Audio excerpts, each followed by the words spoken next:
Well, I'm Aladin. I just use the one name.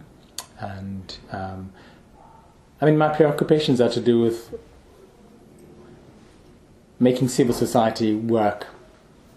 And that means I use any means which are at hand and instrumentalize them to that end.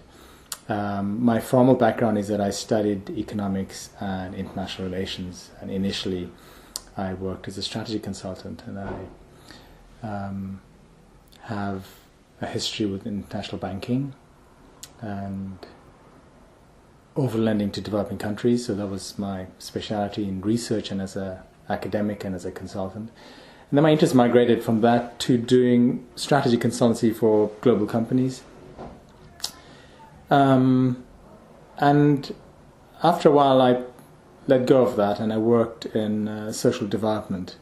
And I have to add that I really worked in parallel. I've treated each equally. So at the same time that I was doing consultancy, I was doing a lot of youth and community work. And when I left strategy consultancy, you could say that I essentially took paid work in youth and community work. And it was just here in Camberwell, Peckham. For 3 years I managed and ran all the youth and community development work on 20 housing estates. But it didn't happen suddenly, just that I'd spent an equal number of years doing that, but unpaid. And that has continued alongside the strategy consultancy. And there's a third area, I guess, in a formal sense, which is in cultural practice, in that I guess I might be described as an artist who works outside categories, which is probably a good way to describe what I do. So as a live artist, as a visual artist, as a curator and director, so I've had a project in the late 90s at the Whitechapel Gallery just next door to here. Mm-hmm. But at the same time I combine these fields, in the sense that from the outside it looks like I'm combining them, to do things which just need to be done, and which are sometimes fun to do, but sometimes, in my view, are very important to do. So I guess the most relevant thing sitting here in London for an outsider would be the fact that for 4 years I was in charge of culture, media, sport, arts, heritage and tourism in the city here, when I chaired the cultural strategy group at the City Hall for Mayor Ken Livingstone.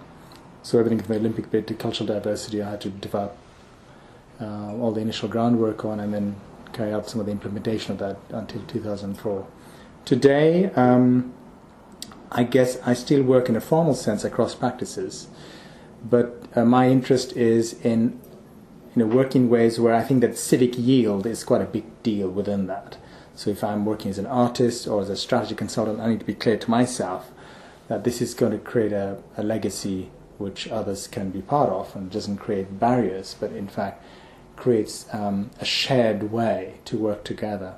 So I'm interested in good working practices, ethical ones, open ones, ones which others can take up, and probably people would describe as being good templates. I don't do any of this on my own. You've described yourself in several ways, actually. Curator, live artist, and some have actually referred to you as a magician. It seems you yourself distance yourself from common definitions and practices of magic. So what is your definition of magic? Do you define yourself as a magician? And basically, what is the definition that you articulate? As it happens, in my pocket I have a little definition I wrote a few years ago, because I was asked to come up with a formal kind of way of describing my relationship to magic practice, because I actually think everybody is a magician. Okay, I said that conjuring or magicianship appears to invoke an agency to instrumentalize matter and processes such that their characteristics conflict with scientific norms.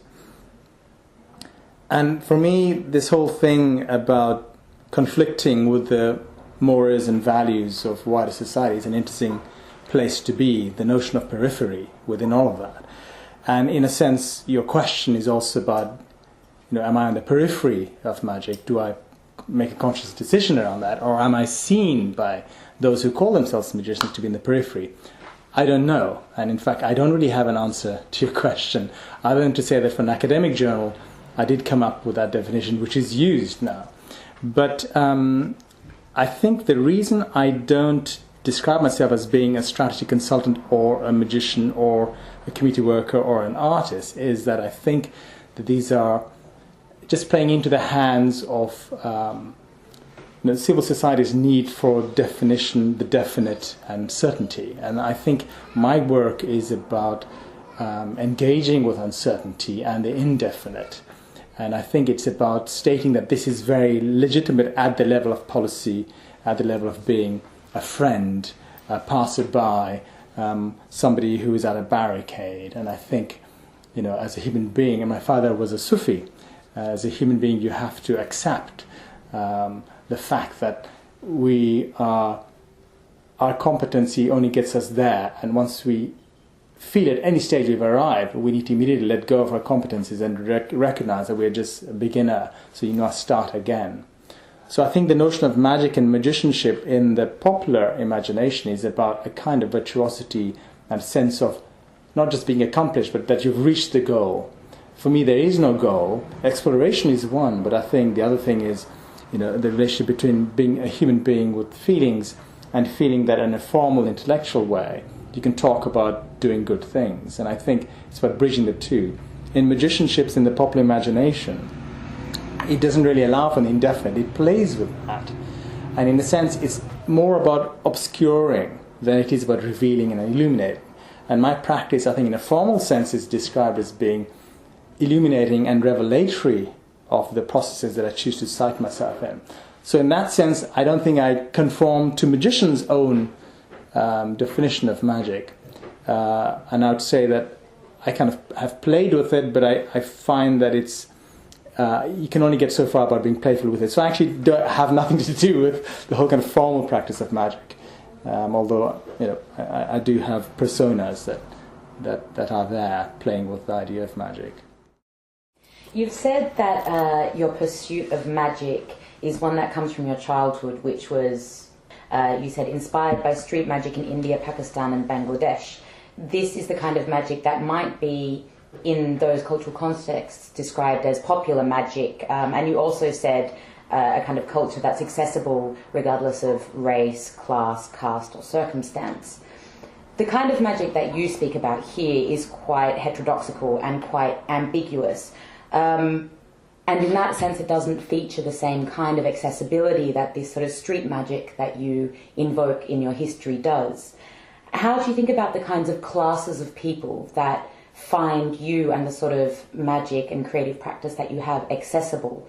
And does this feature in the way that you think about and construct your work? Very interesting question.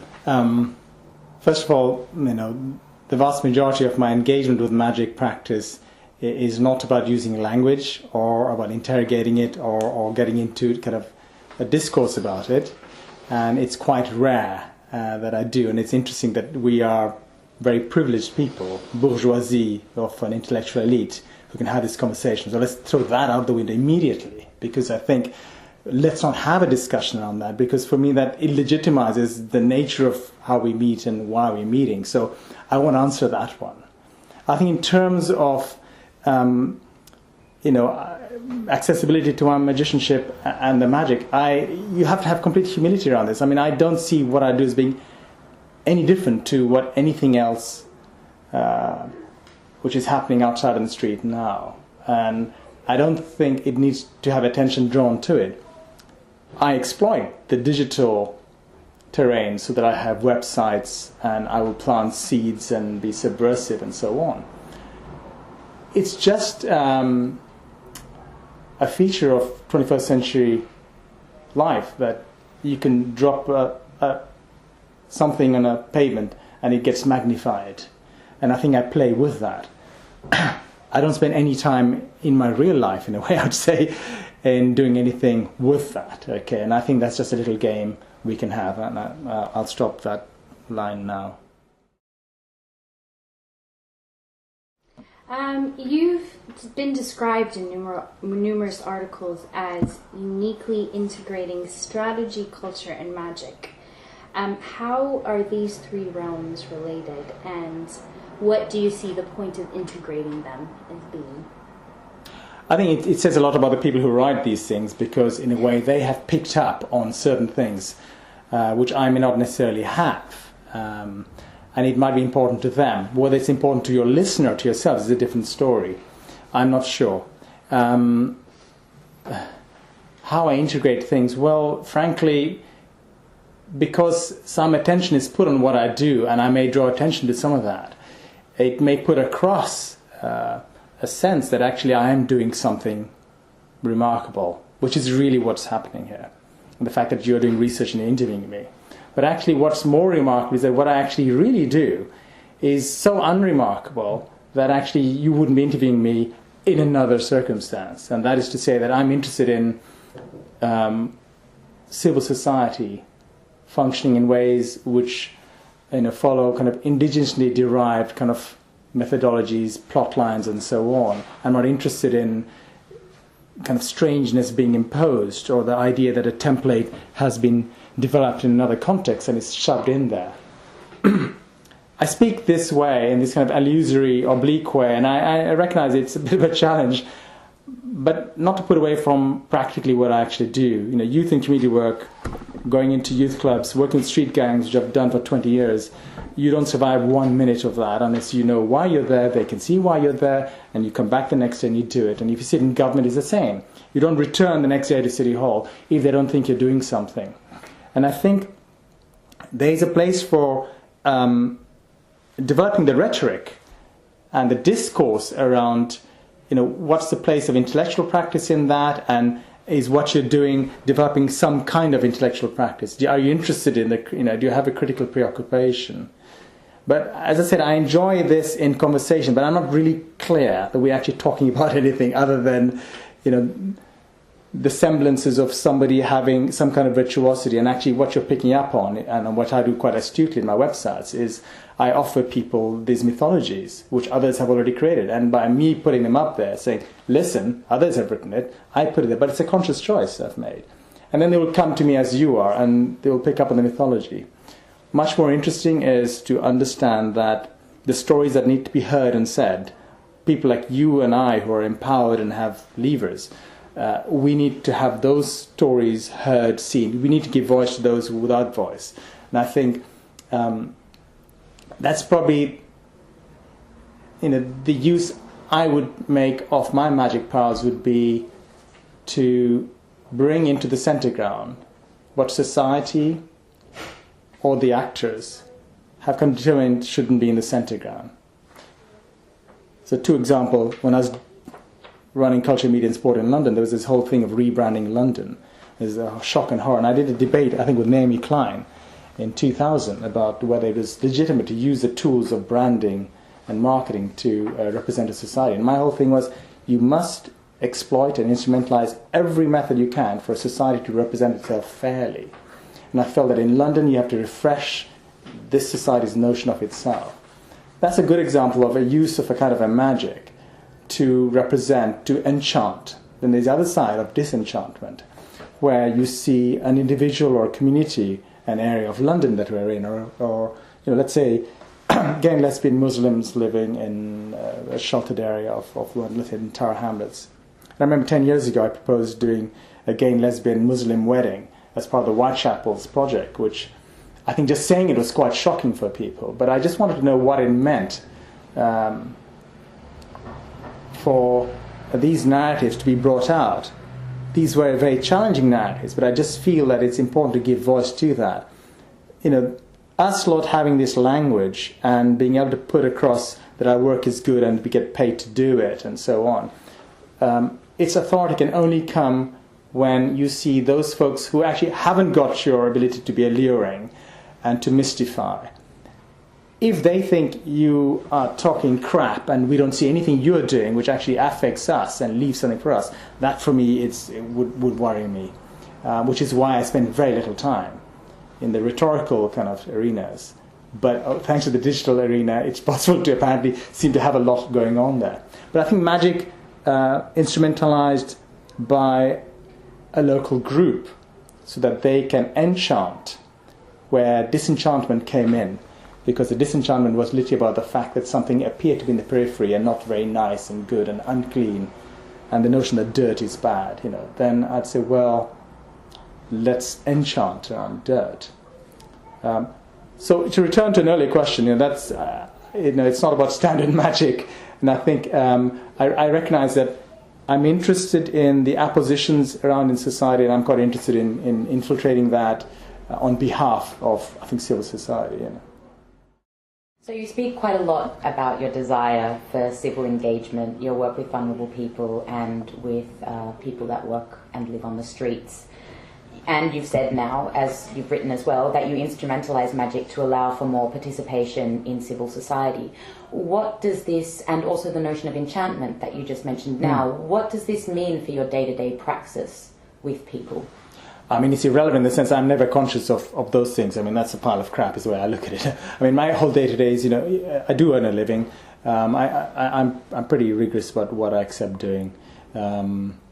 You work with good people, ethical people that I work with for a long time. The person who's running this project in Fogo Island, Elizabeth Gunnarsdottir, I work with her as a strategic counsel in a similar project she did in Norway over several years. So we know each other well, and I really value and rate her.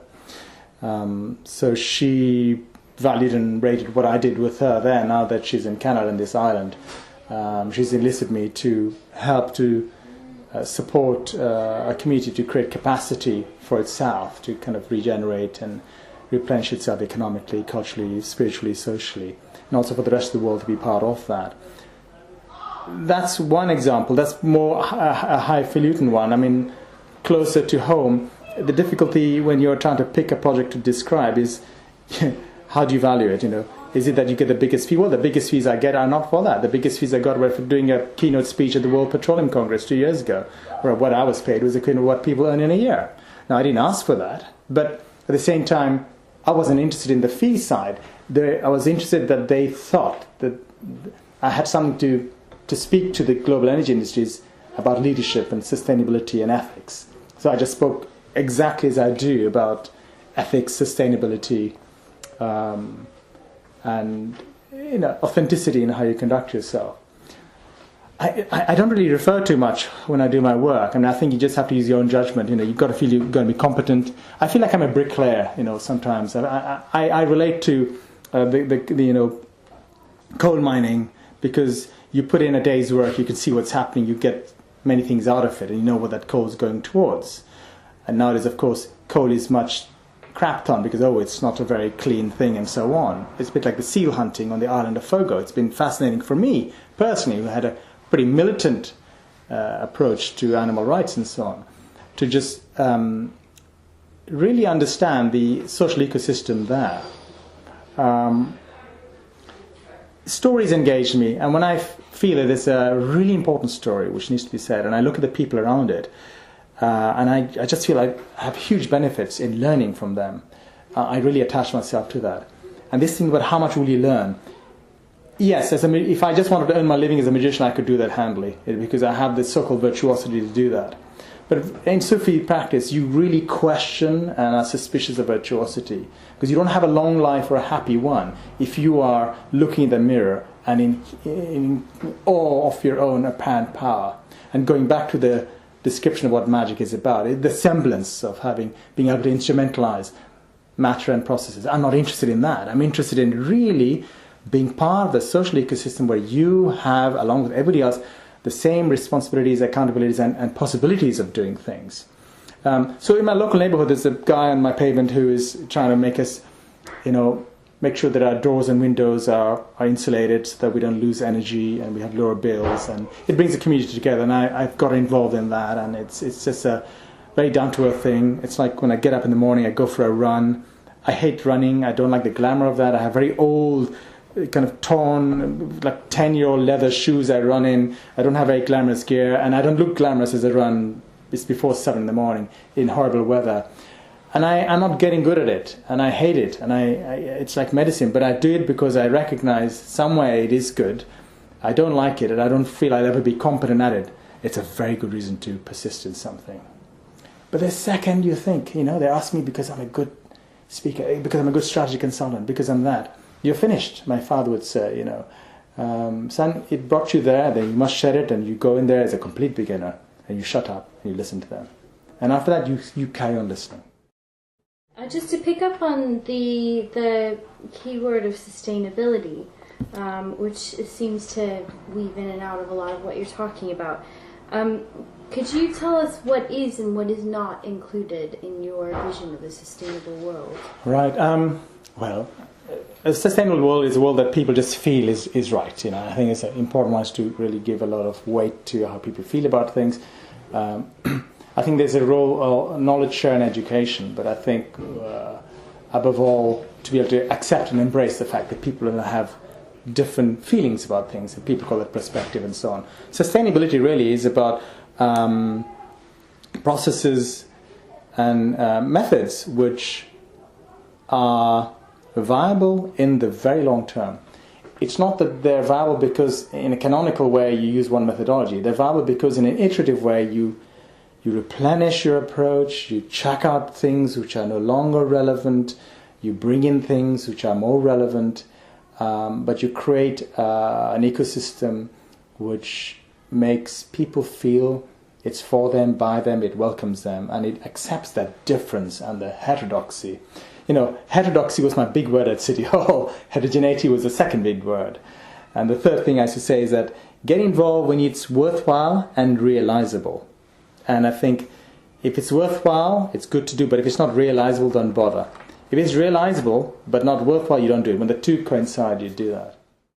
I'd like to ask you a question which kind of follows on, because you've mentioned your work with City Hall a little bit, and also, of course, the kind of banking background you come from, and again, to harken back to your understandings of civil society and civil engagement.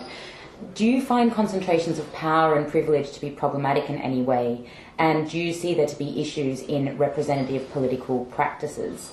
If you do see that, how do you navigate within the institutions of business and government while having this kind of understanding? I mean, confluences of power and influence, they'll always be there. It's part of the biological ecosystem, it's part of everything, and it's healthy to have that, it happens. But to recognize that it's when you get stuck in that, it's quite interesting what happens in both in nature and in social systems. You get stuck in that. Leaders are always there. You're stuck in that in nature when things really don't replenish. It's like a kind of an inbreeding which goes on. I don't have anything new to say about the difficulties and the issues around that, but to say that having been in political authority, for sure, you can say that you are going to come across individuals and institutions who just seem to be there. The job seems to be to remain as they are, to be there. And I saw this in youth work, where there were certain youth workers, I'll give another example, whose whole being seemed to be about just continuing to be a youth worker, as opposed to focusing on the processes they were enabling and to see where they were within that ecosystem. In government and in corporate boardrooms, let's say, yes, it's a truism. They exist to perpetuate the systems and structures. It's understandable at the human level, completely understandable, and it's to do with their identity and culture as much as anything else. But I don't think we need to have complicity with that. And if I go to this speech I gave and the work I did over 3 days in Paris at the World Petroleum Congress, my whole thing was to say to be unafraid of people coming in who seem to be dirty, disheveled, and questioning your systems. But to recognize that if you find that awkward, then embrace that and try to understand that. I think it becomes a problem in government and in corporate boardrooms and in a building like this even, if there isn't the wherewithal to invite and to be able to treat as an extraordinary gift and a vital part of something, to invite interrogation, to have accountability, to have transparency, because I think it brings forward your best game. Whether you talk about an athlete or a child or a person in government, I think the best game occurs when a person is also validated for their fallibility and frailty.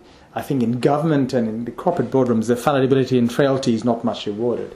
You can go from the Gulf spill and the BP disaster to a street like this, which is apparently being regenerated, but you actually look to see the long faces on the businesses which aren't getting any business. The other side of this is really how I conduct myself, and I think how I conduct myself is, I try to be true to how I feel. I think I try to be honest and transparent about that and be approachable. But also, to say things which people find difficult.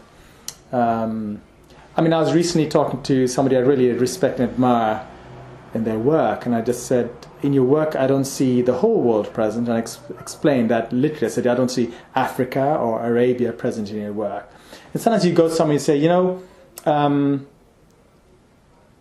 women are not present. That might not be an issue, but I'm quite interested to know the answer to why women should feel they shouldn't be there, maybe, or is it that you don't recognize they are not there, and are you interested? And how I conduct myself is that I can come across as being a little bit blunt. And there was an example would be a museum which was trying to get my support 10 years ago when I was in government, a very big museum with a huge project, invited me to meet them, to go over their plans. And while I was at it, I went to lunch in their canteen, and I said, and it's very interesting, who isn't here? I said, what do you mean? I said, well, who isn't here? And I literally listed who wasn't here. And I asked, are you interested in the answer to that? Why aren't they here? He had no idea what I was talking about. And I said, okay. It may not be an issue for you, but I'll tell you what, I'm very concerned that those people decide that this is not a place for them, and there are better things to do and go to, and I'd be very concerned if I were you, I said.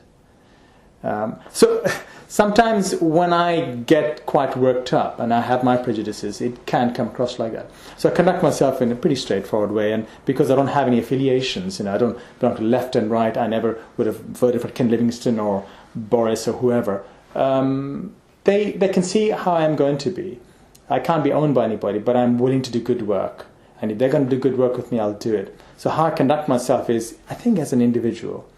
And I like to encourage, good teamwork, validating practices, and a steep learning curve, and an honesty about that, And to know that if you suddenly snuff it tomorrow, that others can come and take up the work, and you haven't made the whole work dependent on your particular brilliance of being there, Throughout the whole interview and just now, you've made mention that you've worked with quite high-profile institutions and bodies, and that it seems that this is also part of what stains your lifestyle and your ability to live economically within the world.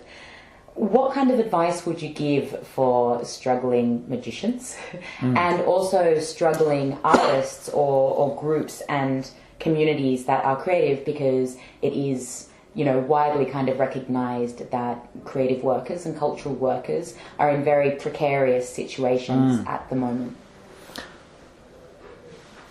Very interesting question. I mean, the contagion of the city, in my CV, the stain. It's the more visible aspect of my work. I think it's easier to talk about, but again, it's not very glamorous to hear somebody say that they work with individuals in the community who are suicidal. That could take up a lot of my time, perhaps. Okay, and I think let's correct that, because that's a false representation of my own work by the hour, but also in terms of what's been determining it for the last decades and so on. I think in terms of the struggling magician, the artist, and all that kind of stuff, they're way ahead of me. I mean, we can't fetishize oppression and those who are being oppressed. We shouldn't feel that this is a privileged position to be in, to be oppressed and to have pain and to not know economically what's happening and to have your relationship in tatters and so on. It reminds us of the immunity some people have to life, that you can't feel the rain. If something goes wrong in your family, that you won't feel it because you're immunized, because you've got so much wealth. I'm not in that position that I'm immunized, quite the opposite. And I think that it's been a conscious choice of mine to constantly, in a way, give away and be away from those, confluences of power and influence. And he's done a great trick there. We must call him back for that trick, that bit of strategy, that bit of performance. No. I really value and respect people's thirst for that, but I don't rehearse any performance I've ever done. When I go in for strategy, I go with the humility of knowing that, okay, perhaps their knowledge of my previous work has got me there, but it mustn't occupy a minute of that time. The struggling magicians, the struggling shop owner around the corner, my whole thing is, the beauty of having been given life is a huge pain as well with that, when we may actually be extinguished in life without ever experiencing other than pain. So my only advice is, you mustn't listen to me. My only advice is that is not where you're going to get your well-being from, because you'll see somebody who has a composure to talk about that and so on. And that far more representative of the typical member of society is one who has almost the mongrel experience of being themselves people who don't seem to fit in and conform, but also that in terms of the feelings that inhabit them don't seem to be those that we ought to have and are legitimate. So my whole thing is that I am willing to use my access to power and influence, and I want to give it away, but that it shouldn't be confused with somewhere placing a hierarchy around, who is good and who is bad. And I think underneath some of the questions, in a way, and it's absolutely right to do that, is to say and to remind ourselves, you guys with your highly privileged background, to be able to sit here and do an interview and it goes out, whom is it for? 90% of the population cannot possibly be party to this, because the amount of time we've invested in coming across London to meet here, yet the only track of this conversation will be a digital one. Who gets access to that? In my view, the person who's listening to that doesn't really need this. And the ones that we, society, and each other as activists may feel needs to be in on something, we need to be next to them. I think that actually we need to realize that if we are going to be with them, we mustn't be overshadowing them by our competency.